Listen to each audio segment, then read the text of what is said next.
Very big world లోకంలోనే trust. ఒక trust లేకుండా అడుగు కూడా వేము ముందు. ఇక్కడ ఎక్కడ ముందరికి వెళ్ళిపోతామా, సరిగా పడిపోతామా అని. అది బాలయ్య గారు game me that biggest trust. ఆ ట్రస్ట్ అందుకే అది ఆ నమ్మకం it's making me work hard and giving my best all my. Sir నేను చాలా ఆడియో ఫంక్షన్లో చెప్పాను, చాలా ఫంక్షన్లో చెప్పాను.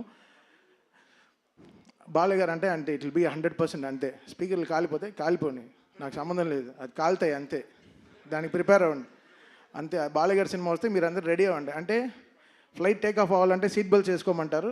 బాలయ్య గారు నాది సినిమా వస్తే స్పీకర్లు రెడీగా పెట్టుకోండి, మేమేం చేయలేము అంతే. అది అది అది అది అది ఇది ఏదో వార్నింగ్ కాదు. సినిమాలో హై ఉంది, సినిమాలో హై ఆయన ఇస్తున్నాడు. నాకు తెలియట్లేదు, చూస్తే చేతులు కట్టు కూర్చున్నాం, కొట్రా సరిగా ఇట్స్ గివింగ్ దట్ స్పేస్. అని సినిమాలో అసలు బాబీని నేను కొత్త బాబీని చూశాను. బాబీ ఒక లీప్.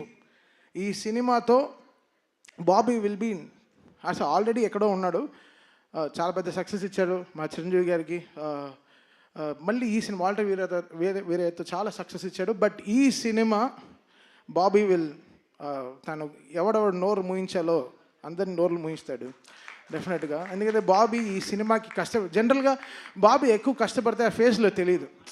ఆ ఫేస్ అంత గార్జియస్ ఫేస్ ఇప్పుడు చూస్తే పాపం రెడ్